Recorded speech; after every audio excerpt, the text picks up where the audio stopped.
क्या आप जानते हैं कि इस यूनिवर्स में एक ऐसा ग्रह है जहां पर अगर आप एक बार पहुंच जाओ तो आप वहां सुपरमैन की तरह उड़ सकते हैं। और इतना ही नहीं, वहां आपकी ताकत भी सुपरमैन जितनी हो जाएगी। वहीं हमारे यूनिवर्स में एक ऐसा भी ग्रह है जहां पर अगर आप एक बार बैठ गए तो जिंदगी भर खड़े नहीं हो सकते हैं। लाख कोशिश कर लो पर आप खड़े नहीं हो पाओगे। इन दोनों ग्रहों पर ऐसा क्यों होता है कि एक जगह जाकर आप ताकतवर बन जाते हो तो दूसरी जगह आपका शरीर बहुत कमजोर हो जाता है? तो इसका जवाब है ग्रेविटी। ये इस यूनिवर्स की सबसे अजीब फोर्स है और सबसे कमजोर होने के बावजूद भी ये पूरे यूनिवर्स को संभाल के रखती है। हम और हमारे आसपास की हर चीज इससे प्रभावित होती है और ना चाहते हुए भी हम इस फोर्स से बच नहीं सकते। पर ग्रेविटी को जैसा हम जानते हैं और पढ़ते आ रहे हैं ये उससे बहुत ही अलग है। Force of gravitation. इस दुनिया में जो कुछ भी है, चाहे कितना भी छोटा हो और कितना भी विशाल, वो हमेशा इस यूनिवर्स के फोर्स ऑफ ग्रेविटेशन को प्रभावित करता है। जिस भी चीज में मास होता है वो हमेशा ग्रेविटी को प्रभावित करता है। जितना कम मास उतनी कम ग्रेविटी और जितना ज्यादा मास उतनी ज्यादा ग्रेविटी। इससे पहले और हम आगे बढ़े, अब हम जान लेते हैं कि आखिर वास्तव में ये ग्रेविटी होती क्या है और कैसे ये पूरे यूनिवर्स में बिना दिखे और महसूस हुए भी अपना काम करती रहती है। अगर आप किसी भी चीज को आसमान की ओर फेंको तो आप देखोगे कि वो चीज वापस आकर फिर धरती पर गिर जाती है। ये ग्रेविटी की वजह से ही होता है। हमारी पृथ्वी हर उस चीज पर ग्रेविटेशन फोर्स लगाती है जिसमें मास होता है। इसी तरह हमारी पृथ्वी भारी मास वाले हमारे सूर्य के चक्कर ग्रेविटी की वजह से लगाती है, तो चांद हमारी पृथ्वी के चक्कर लगाता है। पर ये कभी एक दूसरे से टकराते नहीं हैं, क्योंकि इनकी जो दूरी है वो ग्रेविटी को ऐसे बैलेंस करती है जिससे ये सभी एक दूसरे के चक्कर लगाते रहते हैं। न्यूटन्स इक्वेशन ऑफ ग्रेविटी, यानी कि ग्रेविटी या गुरुत्वाकर्षण एक तरह का फोर्स ही है जिसमें भारी मास वाला ऑब्जेक्ट अपने से हल्के मास वाले को अट्रैक्ट करता है। न्यूटन ने 350 साल पहले ग्रेविटी को इस आधार पर इस इक्वेशन के जरिए समझाया था, जिसमें हम दो बॉडीज के बीच में लगने वाले ग्रेविटेशनल फोर्स यानी गुरुत्वाकर्षण बल को निकाल सकते हैं। ध्यान से देखेंगे तो आप समझेंगे कि ग्रेविटी बॉडीज के मास पर सीधा निर्भर करती है और दूरी पर उल्टा निर्भर करती है। जैसे कि अगर किसी ऑब्जेक्ट का मास ज्यादा है दूसरे से तो वह उस ऑब्जेक्ट को अपने में समा लेगा, पर ऐसा तब होगा जब दूरी भी कम हो, पर अगर दूरी ज्यादा हो तो ग्रेविटेशन फोर्स भी कम हो जाएगा। इक्वेशन में आप मास, डिस्टेंस और ग्रेविटेशनल कांस्टेंट को देखकर आसानी से किन्हीं दो ऑब्जेक्ट के बीच की दूरी नापकर ग्रेविटेशनल फोर्स निकाल सकते हैं। न्यूटन की दी गई इसी ऐतिहासिक इक्वेशन की मदद से हम ग्रहों की चाल और उनकी ग्रेविटी के बारे में आसानी से बता पाते हैं।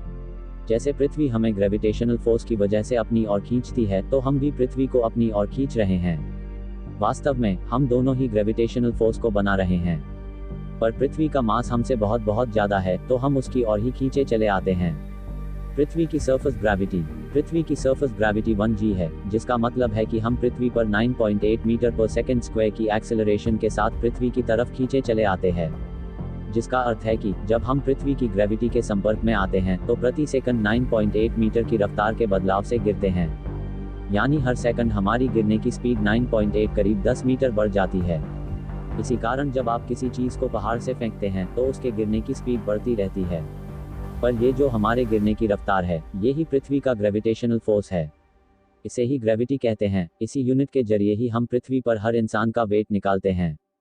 जैसे कि अगर आपका मास 8 किलो है तो आपका weight equals mass multiply by gravity होगा, यानी कि 8 को 9.8 से मल्टीप्लाई करने पर आपका वेट आपके सामने होगा। ये वेट ही होता है जो आप हर मशीन पर नापते हैं। आपका मास हमेशा सेम रहता है, पर आपका वेट ग्रेविटी के कारण बदलता रहता है। जैसे पृथ्वी पर 1g यानी 9.8 मीटर पर सेकंड स्क्वायर है, तो चांद पर 1.62 मीटर स्क्वायर की वजह से g की वैल्यू 6 गुना कम होकर के 0.1654 हो जाती है, जिससे आपका वेट भी चांद पर 80 किलो से 6 गुना कम होकर के 13 किलो हो जाता है। उसी तरह अगर आप अपनी ग्रेविटी की बात करें तो आपकी खुद की ग्रेविटी 0.00000072g है, जिसका अर्थ है कि आप किसी ऑब्जेक्ट को अर्थ की पावर की तुलना में करोड़ों गुना कम पावर से अट्रैक्ट कर पाते हो। Gravity on other planets. इसी तरह हर वो चीज जिसका मास बहुत कम है उसकी ग्रेविटी भी अर्थ से बहुत ही कम होगी।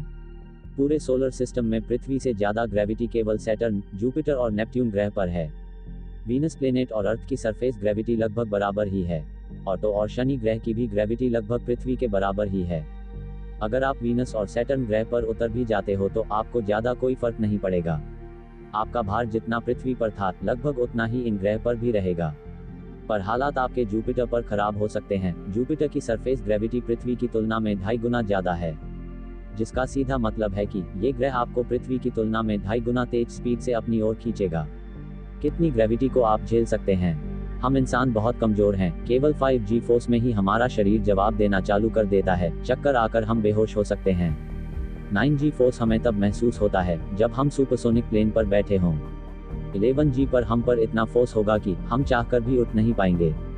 इसके बाद 20G पर हम इंसानों का चलना और उठना भी लगभग नामुमकिन है। इंसानों में अब तक सबसे ज्यादा 46.2G सहने का वर्ल्ड रिकॉर्ड है, जिसे अमेरिकन एयरफोर्स के मार्शल जोन स्टेप ने हासिल किया था। 46.2G बहुत ज्यादा फोर्स है। इसमें आपका वेट 46 गुना बढ़ 3600 किलो तक बढ़ जाएगा, यानी कि आपके शरीर के हर हिस्से पर इतना भार पड़ेगा। उसी तरह आपका दिमाग 180G की फोर्स पर खुद ही अपने वेट से दबकर खत्म हो सकता है। 180G फोर्स आपके 1300 ग्राम के दिमाग पर हर तरफ से आपको 230 किलो वजन का दबाव देगा, जो आपके दिमाग को कुचल देगा। व्हाइट ड्वार्फ स्टार की खतरनाक ग्रेविटी। इस यूनिवर्स में ऐसे भी ऑब्जेक्ट्स हैं जिनकी ग्रेविटेशनल फोर्स इतनी ज्यादा है कि आप कल्पना भी नहीं कर सकते हैं। व्हाइट ड्वार्फ स्टार इसी तरह के खतरनाक ऑब्जेक्ट्स हैं जो कि एक सूर्य जैसे स्टार के खत्म होने के बाद बनते हैं। इनका मास अपने तारे का आधा ही रहता है, पर इनका आकार बहुत बहुत कम हो जाता है, जिस वजह से इनकी सरफेस ग्रेविटी बहुत ज्यादा होती है। एक व्हाइट ड्वार्फ स्टार की सरफेस ग्रेविटी औसतन 1 लाख G से लेकर के 4 लाख G तक होती है, यानी कि पृथ्वी के ग्रेविटेशनल फोर्स या कहें तो गुरुत्वाकर्षण बल से 4 लाख गुना ज्यादा। अगर आप इस स्टार पर उतरने की कोशिश करते भी हैं तो ये स्टार आपको अपनी जबरदस्त ग्रेविटी के कारण करीब 4000 किलोमीटर पर सेकंड स्क्वायर की एक्सेलरेशन के साथ आपको अपनी तरफ खींचेगा, जो कि एक सुपरसोनिक प्लेन की स्पीड से भी 100 गुना ज्यादा है। इतनी जबरदस्त एक्सेलरेशन के कारण आपके शरीर के सभी हिस्से टूटकर टुकड़ों की तरह इस स्टार में समा जाएंगे। न्यूट्रोना स्टार की ग्रेविटी। इसी तरह अगर कोई स्टार सूर्य से बहुत बड़ा है तो वह अपने फाइनल स्टेज में एक न्यूट्रॉन स्टार बन जाता है, जो कि इस यूनिवर्स के सबसे खतरनाक ऑब्जेक्ट्स हो जाते हैं। ये तो आप जानते हैं कि एक न्यूट्रॉन स्टार आकार में बहुत छोटा होता है, कुछ मात्र 10-15 किलोमीटर तक, पर जो इनका मास होता है वो अपने सन से भी 1.5 गुना ज्यादा होता है, जिस कारण इसकी सरफेस ग्रेविटी इतनी ज्यादा हो जाती है कि वैज्ञानिक भी इसे देखकर हैरान हो जाते हैं। एक औसतन न्यूट्रॉन स्टार की ग्रेविटी फोर्स करीब 700 अरब G यानी कि 7 बिलियन G होता है। ये इतनी ज्यादा है कि अगर इस स्टार को हम अपने सोलर सिस्टम में रख दें तो ये अपने जबरदस्त ग्रेविटेशनल फील्ड से पृथ्वी के मैग्नेटिक फील्ड को खत्म कर सकता है।